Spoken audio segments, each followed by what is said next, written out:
प्रिय विद्यार्थिनः नमस्काराः। वयं गतदिने सांख्यकारिकायाः प्रथमां कारिकां पठितवन्तः। एकदा प्रथमां कारिकां पुनः उक्त्वा तस्य अर्थं पुनः उक्त्वा अग्रे चलामः। यथा अत्र मया अद्य अन्वयोऽपि स्थापितः।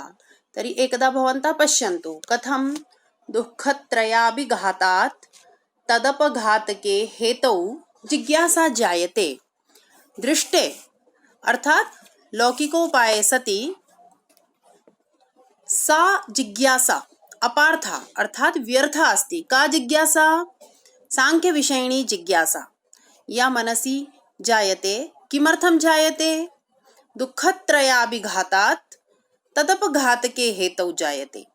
यदा त्रिविध दुःखेभ्यः मानवः पीडितो जायते तदा तस्य मनसि जिज्ञासा भवति तद् दुःखं कथं नाशयामि इति।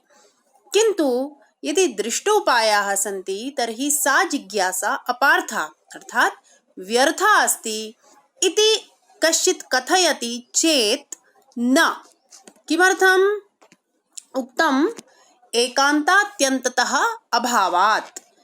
यत् ऐकान्तिकम् आत्यन्तिकं दुःख निवारणा भावात् एतत् या जिज्ञासा अभवत् सा व्यर्था नास्ति। अत्र पुनः प्रश्नः भवति यत् एकान्तिकम् आत्यन्तिकं दुःख निवारणम् इत्युक्ते किं? तर्हि उक्तम् एकान्तिकम् अर्थात् दुःख निवृत्तेः अवश्यं भावः। निश्चितमस्ति यदि कश्चित् समाधानः तथा अस्ति येन वयं कस्याश्चित् समस्यायाः कस्यचित् क्लेशस्य निवारणाय प्रवृत्ताः स्मः तर्हि अवश्यमेव तस्य दुःखस्य नाशः भविष्यति। किन्तु आत्यन्तिकमस्ति सः नाशः इति वयं वक्तुं न शक्नुमः। अत एव उक्तम् एकान्तात् अत्यन्ततः अभावात्। एकान्ताभावात् अत्यन्तता अभावात् आत्यन्तिकं दुःख निवारणं नास्ति। लौकिकोपायाः वर्तन्ते किन्तु तत्र पुनः पुनः स एव क्लेशः पुनः भवति। तदेव दुःखं वारं वारं मानवः अनुभवति। अतः य उपायाः स्युः बहवः स्युः चेदपि अस्माभिः सांख्यविषयिणी जिज्ञासा करणीया। एतत् अस्मिन् विषये अस्माभिः बहु गतकक्षायां विचारितम्। अतः अग्रे चलामः। द्वितीयायां कारिकायां चलामः। अत्र पश्यन्तु द्वितीयां कारिकां। दृष्टवदानुश्रविकः सह्यविशुद्धिक्षयातिशययुक्तः तद्विपरीतः श्रेयान् व्यक्ताव्यक्तज्ञविज्ञानात्। अत्र अस्मिन् भागे मया अन्वयः लिखितः। तर्हि भवन्तः पश्यन्तु आनुश्रविकः दृष्टवत् अस्ति। नूतनः शब्दः आनुश्रविकः। आनुश्रविकः नाम वैदिकमार्गः। किं प्रथमायां कारिकायां किमुक्तं? लौकिकोपायाः सन्ति। लौकिकोपायाः के? तस्मिन् विषये अपि मया सूचितमासीत्। यथा औषधयः सन्ति, मन्त्राः सन्ति, कर्मकाण्डादयः सन्ति, व्यायामाः सन्ति, आसनानि सन्ति। इतोपि विविधोपचाराः वर्तन्ते। मानसिकसुखाय भिन्नोपचाराः, शारीरिकसुखाय भिन्नोपचाराः सन्ति। किन्तु तत्र अन्तिमरूपेण दुःखनाशः न सम्भवति। अतः द्वितीयायां कारिकायां पुनः कथयति आनुश्रविकः। केचन आनुश्रविकोपायाः अपि सन्ति, वैदिकोपायाः अपि सन्ति इत्यर्थः। अस्तु, अङ्गीकृतं। लौकिकोपायेन दुःखनाशः न सम्भवति किन्तु आनुश्रविकोपायेन सम्भवति वा? अर्थात् वैदिकमार्गेण सम्भवति वा? तर्हि उक्तं न। तस्यापि निराकरणं कुर्वन् ईश्वरकृष्णः कथयति आनुश्रविकः दृष्टवत् अस्ति। वैदिकमार्गः अपि कथमस्ति? लौकिकोपायवत् अस्ति। आनुश्रविकः दृष्टवत् हि स अविशुद्धिक्षयातिशययुक्तः। अत्र अस्ति इति पदं वयं स्वयं योजयामः। आनुश्रविकः दृष्टवत् अस्ति। आनुश्रविकोपायाः वैदिकोपायाः दृष्टवत् एव भवन्ति। दृष्टवत् भवन्तः गतकारिकायां पठितवन्तः।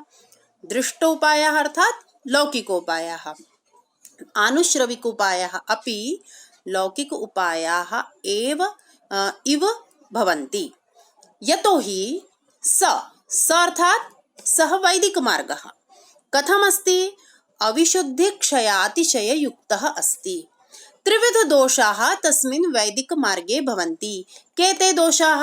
उक्तम् अविशुद्धिः, क्षयः, अतिशयः। के दोषाः त्रयः? अविशुद्धिः, क्षयः, अतिशयः। एतेषां दोषाणां विषये विवरणं करोमि। इदानीं केवलं स्मरणं कुर्वन्तु। त्रिविधदोषयुक्ताः सन्ति वैदिकोपायाः। अविशुद्धिदोषः, क्षयदोषः, अतिशयदोषः। ततः किं करणीयम्? अग्रे उत्तरं यच्छन्ति तद्विपरीतः। तत् अर्थात् तस्मात् वैदिकमार्गात् विपरीतः भिन्नः यः मार्गः अस्ति। कः मार्गः? सांख्यमार्गः। यतोहि सांख्यविषये एव ईश्वरकृष्णस्य अभिनिवेशः। तर्हि सः सांख्यमार्गः अस्ति, तद्विपरीतः अस्ति, तस्मात् भिन्नः अस्ति। कथं? व्यक्ताव्यक्तज्ञविज्ञानात्। तस्मिन् न तु एवं लौकिकोपायाः वर्तन्ते, न तथा वैदिकोपायाः उक्ताः, अपितु केवलं तत्त्वज्ञानमेव मुक्तेः उपायः उक्तम्। अतः अत्र व्यक्ताव्यक्तज्ञविज्ञानात्, यत्र एतेषां तत्त्वानां ज्ञानेन एव मुक्तिः भवति, तथा सांख्यमार्गः श्रेयस्करः वर्तते। व्यक्त अर्थात् इदानीम् अहम् अग्रे तदेव सूचयन्ती अस्मि। कानि व्यक्ततत्त्वानि, किम् अव्यक्ततत्त्वं, किञ्च ज्ञतत्त्वम्। आहत्य एतानि तत्त्वानि 25 भवन्ति। तर्हि एतेषां तत्त्वानां ज्ञानेन एव मुक्तिः सम्भवति इति ईश्वरकृष्णस्य आशयः। किञ्चित् हिन्दीभाषायाम् अपि सूचयामि। यदि केचन तथा वर्तन्ते येषाम् अवगमनं न भवति तर्हि कष्टाय अस्ति, अतः किञ्चित् हिन्दीभाषायामपि कथयामि। तर्हि किं कथयति, क्या बोल रहे हैं ईश्वर कृष्ण? कि देखिए, पहली कारिका में हमने कहा कि दुख की आत्यंतिक और एकांतिक जो निवृत्ति है उसमें लौकिक उपाय समर्थ नहीं होते। ठीक है, मान लिया। तो दूसरा किसी और आचार्य ने कहा कि ठीक, लौकिक उपाय से नहीं होता तो हम वैदिक उपाय से दुखों का निवारण कर सकते हैं। तो कहा नहीं, क्योंकि ये जो वैदिक उपाय हैं ये भी 3 प्रकार के दोषों से युक्त है। यद्यपि मीमांसा आदि दर्शन तो यह सिद्ध करते हैं कि जो स्वर्ग प्राप्ति है वही अंतिम सत्य है और वो कर्म कांडों से प्राप्त हो जाती है। वैदिक कर्म कांड, यज्ञ इत्यादि के संबंध में ही मीमांसा दर्शन अपना आग्रह प्रकट करता है। कुमारिल भट्ट इत्यादि आचार्यों ने इस तरह के कई उदाहरण दिए हैं कि इन कर्म कांडों से ही मुक्ति संभव है।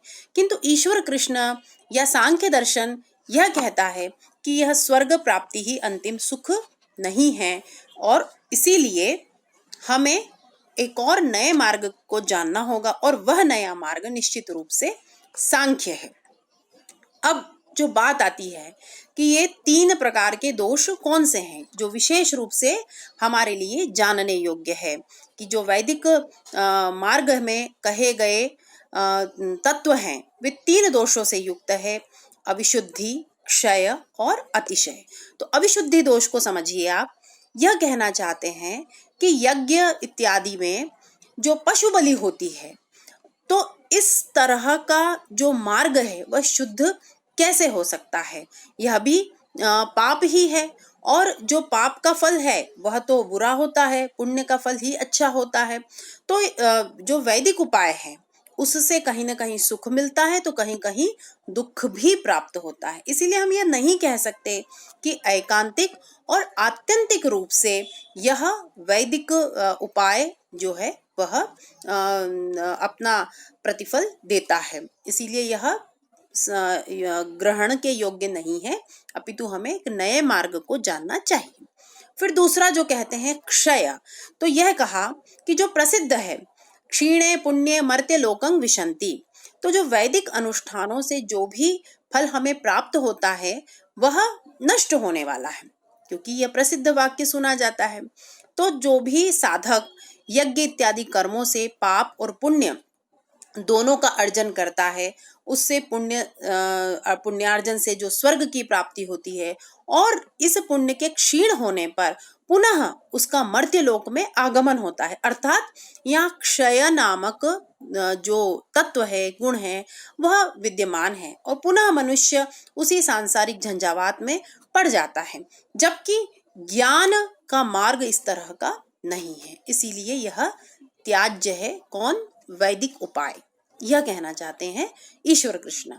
अब जो तीसरा है अतिशय, अतिशय का तात्पर्य यह है कि जो मनुष्य थोड़ा श्रम करेगा और किसी यज्ञ का अनुष्ठान करेगा, उस कम व्यय करेगा, तो उसे कम लाभ होगा। जैसे कर्मकांड आदि में हम देखते हैं कि इस तरह का कार्य करने से, इस तरह का दान देने से कुछ अलग प्रकार की प्राप्ति होगी, ऐसा बड़ा यज्ञ अनुष्ठान करने से कोई अलग प्रकार की प्राप्ति होगी। तो यह कहना चाहते हैं कि जैसे कोई ज्योतिषोम इत्यादि महान यज्ञ करे तो महान पुण्य को प्राप्त करेगा, कोई छोटा मोटा यज्ञ करेगा तो कम पुण्य को प्राप्त करेगा। तो ये जो नीचे ऊंचे का भेदभाव है, यही तो राग द्वेष को जन्म देने वाला है। तो इस तरह से हम इन वैदिक कर्म कांड के उपाय को अक्षय नहीं मान सकते, ये इनको हम शुद्ध नहीं मान सकते और समान नहीं मान सकते। तो ये अतिशय युक्त है, ये ईर्ष्या आदि भेद को जन्म देने वाले फल हैं। इसीलिए समस्त दुखों की निवृत्ति न तो लौकिक उपाय से संभव है, न वैदिक उपाय से संभव होती है। इसीलिए हमें एकांतिक और आत्यंतिक दुख की निवृत्ति में कोई समर्थ साधन यदि दिखाई देता है तो वह सांख्य द्वारा प्रोक्त यह 25 तत्वों का दर्शन ही दिखाई देता है। और इन 25 तत्वों के ज्ञान के माध्यम से आप मुक्ति को प्राप्त कर सकते हैं। यहाँ पे न तो कोई अशुद्धि है, न कोई क्षीणता है, और न ही कोई अतिशय अर्थात अल्प या अधिक का भाव है। तर्हि एवं स्वस्य सिद्धान्तस्य स्थापनां कुर्वन् ईश्वर कृष्णः अग्रे गच्छति। तर्हि किं भवद्भिः अवगतं? सांख्य दर्शनस्य प्रयोजनं किमस्ति? ऐकान्तिकम् आत्यन्तिकं रूपेण त्रिविध दुःखानाम् अभावः। सः अभावः न तु लौकिकोपायैः संभवति, न तु वैदिकोपायैः संभवति। अतः अन्ततः सांख्य मार्गः आचरणीयः इत्यर्थः। अग्रे चलामः। अग्रे किं कथयति? तृतीयायां कारिकायां पश्यन्तु।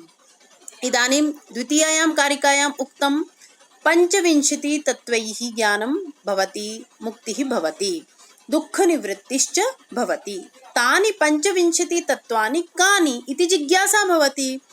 तर्हि तस्यां जिज्ञासायां सति वदन्ति यत् मूलप्रकृतिरविकृतिर्महदाद्या प्रकृतिविकृतयः 7, षोडशकस्तु विकारो न प्रकृतिः न विकृतिः पुरुषः। तानि तत्त्वानि कथं सन्ति? अन्वयम् आदौ पश्यन्तु। मूलप्रकृतिः, या मूलप्रकृतिः अस्ति, कारणरूपा अस्ति, सा प्रकृतिः कस्यचित् विकारः नास्ति, अर्थात सा अविकृतिः अस्ति, स्वयंभू अस्ति। तां प्रकृतिं न किमपि तत्त्वम् उत्पादयति, सा स्वयमेव उत्पन्ना भवति। अतः सा अस्ति मूलप्रकृतिः। मूलप्रकृतिः अविकृतिः महदाद्याः 7 प्रकृतिविकृतयः। प्रथमः भागः मूलप्रकृतिः अविकृतिः, द्वितीयः भागः महदाद्याः 7 प्रकृतिविकृतयः, तृतीयः भागः षोडशकः तु विकारः, चतुर्थः भागः पुरुषः न प्रकृतिः न विकृतिः। तर्हि एवम् अस्माभिः अन्वयः दृष्टः। मूलप्रकृतिः अविकृतिः, महदाद्याः सप्त प्रकृतिविकृतयः, षोडशकः तु विकारः, पुरुषः न प्रकृतिः न विकृतिः। अत्र अर्थं पश्यन्तु। मूलप्रकृतिः अविकृतिः इत्यस्य को अर्थः? कारणरूपा प्रकृतिः न कस्यचित् विकारः, सा अविकृतिः। महदाद्याः सप्त प्रकृतिविकृतयः, महत् इत्यादयः ये सन्ति, के सन्ति? तर्हि महत्, अहङ्कारः, पञ्चतन्मात्राः आहत्य कति भवन्ति? सप्त। महत्, अहङ्कारः, पञ्चतन्मात्राः च आहत्य सप्ततत्त्वानि भवन्ति। एतेषां का संज्ञा? प्रकृतिः विकृतिः। इदानीं इतोपि अहं तालिकामाध्यमेन अपि दर्शयामि। सप्ततत्त्वानि कानि? पश्यन्तु। महत्, अहङ्कारः, पञ्चतन्मात्राः च। अग्रे उक्तं षोडशकः तु विकारः। षोडशतत्त्वानि विकाराः भवन्ति। ते केवलं विकृतिरूपेण एव पुरतः आयान्ति। कानि तानि तत्त्वानि? पञ्च ज्ञानेन्द्रियाणि, पञ्च कर्मेन्द्रियाणि, मनः, पञ्च महाभूतानि च। पश्यन्तु, पञ्च पञ्च दश, एकः मनः एकादश और पंच महाभूतानि षोडश। एवं षोडश तत्त्वानि केवलं विकाराणि भवन्ति। अग्रे पश्यन्तु ज्ञतत्वं। ज्ञ इत्युक्ते पुरुषः। पुरुषः साक्षात् वयं परमात्मा इति वक्तुं शक्नुमः। या परमशक्तिः वर्तते सा एव। तर्हि पुरुषः न प्रकृतिः न विकृतिः। पुरुषः न तु प्रकृतिः वर्तते न विकृतिः वर्तते। अर्थात् सर्वेभ्यः भिन्नः अयं तिष्ठति। कथम्? इदानीम् अग्रे इतोपि वयं ज्ञास्यामः। तर्हि अत्र भवन्तः एतत् ज्ञातवन्तः। पञ्चविंशति तत्त्वानि कानि? एकदा अत्र पश्यन्तु, इतोपि भवतां सौकर्यं भवति। अत्र पश्यन्तु, सांख्यमते तत्त्वानि। अत्र पुरुषः ज्ञातत्वं सर्वेषु भिन्नरूपेण तिष्ठति, किन्तु अस्य प्रभावेणेव एतत् सर्वं सर्गः सम्भवति, किन्तु एषः स्वयं तत्र सम्पृक्तः न भवति। विस्तरेण यदा वयं पुरुषस्वरूपं पठिष्यामः तदा ज्ञास्यामः। इदानीं पञ्चविंशति तत्त्वानि पश्यामः। प्रकृतिः, मूलप्रकृतिः इति। अस्याः एव अपरनाम अव्यक्तं प्रधानं मूलप्रकृतिः च। तर्हि अत्र त्रीणि नामानि मया उक्तानि प्रकृतेः। प्रकृतेः उत्पत्तिः अभवत् महत्तत्त्वस्य। महत् नाम बुद्धिः। महत्तत्त्वात् अहङ्कारस्य उत्पत्तिः सञ्जाता।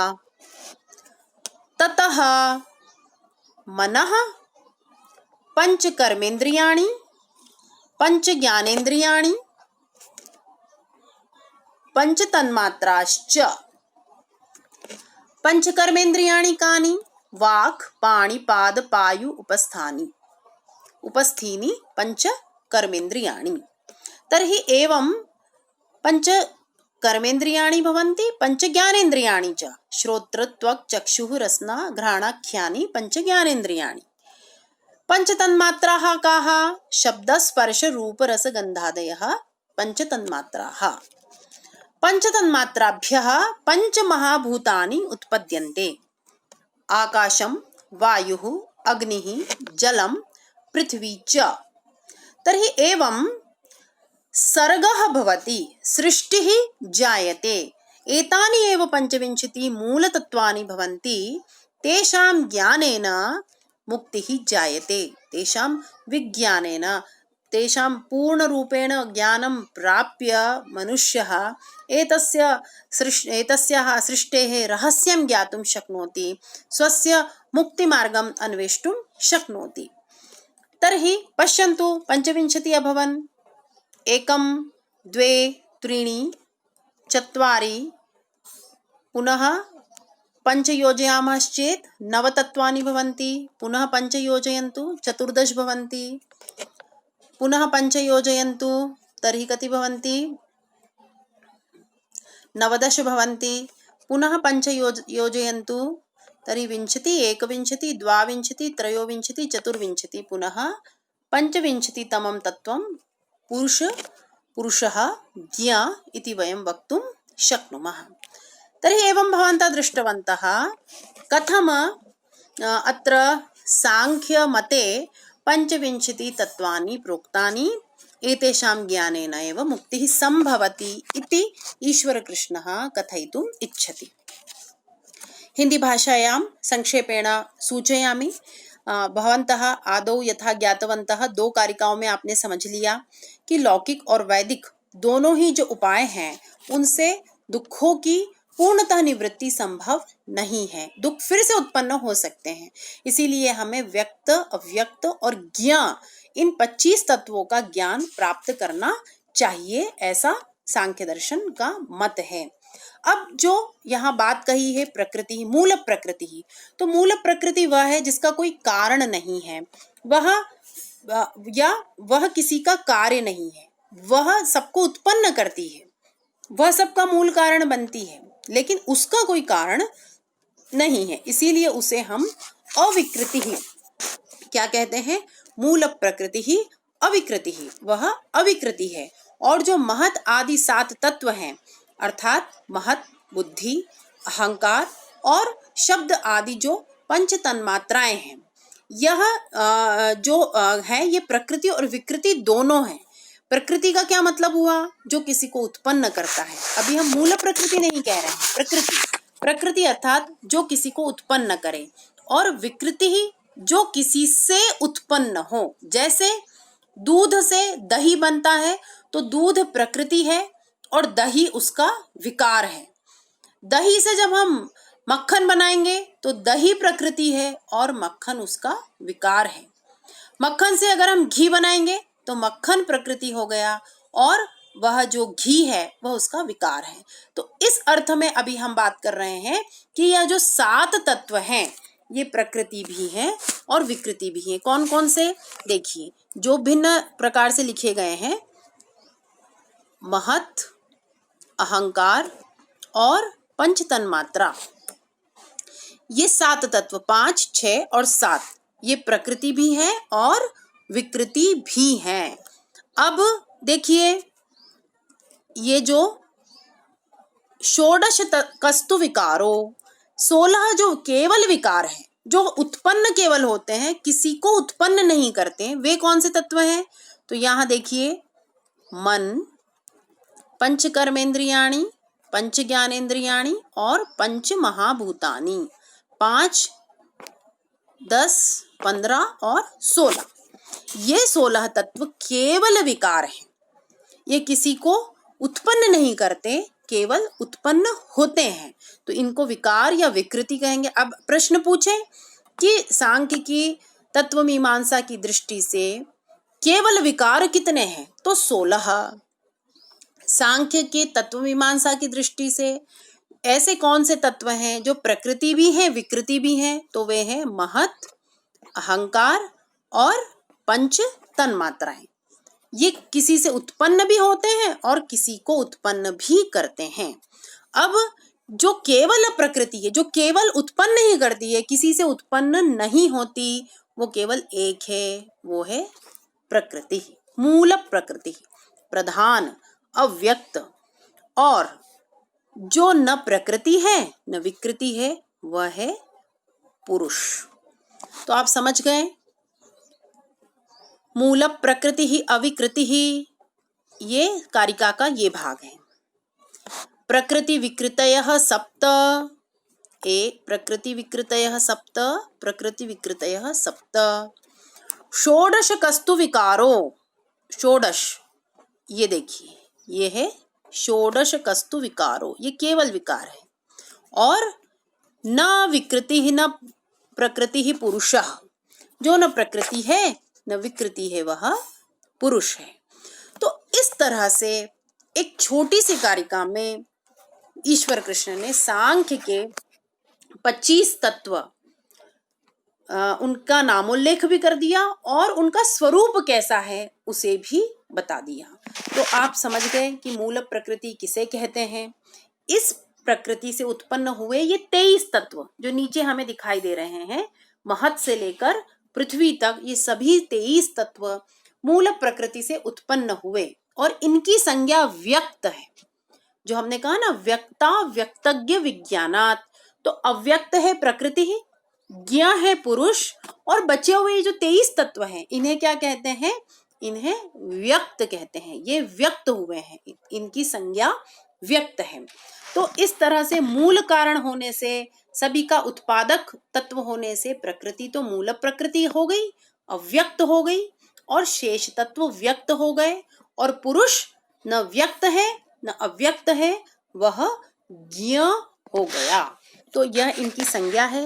इन संज्ञाओं का भी आप स्मरण करेंगे, क्योंकि परीक्षाओं में इस दृष्टि से भी ये पूछा जाता है कि व्यक्त क्या है। सांख्य की दृष्टि में व्यक्त तत्व कौन से हैं, अव्यक्त तत्व कौन से हैं, ज्ञानेंद्रियां क्या है, कर्मेंद्रियां क्या है, पंच महाभूत क्या है, तो उन्हें किस तरह से व्यक्त में अव्यक्त में आपको विभाजन करना है, इसको आपको जानना चाहिए। तो आज हमने सांख्य के 25 तत्वों के संबंध में एक सामान्य दृष्टि का विकास किया है, और अब हम विशेष रूप से इनका स्वरूप जब जानेंगे तब आप जानेंगे कि जो पुरुष तत्व है ये किस तरह से अनादि है, अपरिणामी है। इसीलिए इसे न प्रकृति कहा गया है न विकृति कहा गया है, अपितु इसे ज्ञ कहा गया है। ये सर्वज्ञ है, ये चैतन्य है, निष्क्रिय है, भोक्ता है, ज्ञाता है, नित्य है, मुक्त है। अर्थात जो अन्य दर्शनों में जैसा ईश्वर या ब्रह्म तत्व का विवेचन किया जाता है, उसी दृष्टि से सांख्य ने पुरुष तत्व का विवेचन किया है। तो अहम एवं चिंतयामि, अद्य अस्माभिः पर्याप्तं पठितं, पुनश्च भवद्भिः एतत् सर्वं स्मरणीयमस्ति। नो चेत् पुनः अग्रे अग्रे चलामः तर्हि यत्किमपि पूर्वं पठितमस्ति तस्य यदि स्मरणं नास्ति चेत् अति कष्टं भवति। तर्हि श्वः पुनः मिलामः। तावत् धन्यवादाः।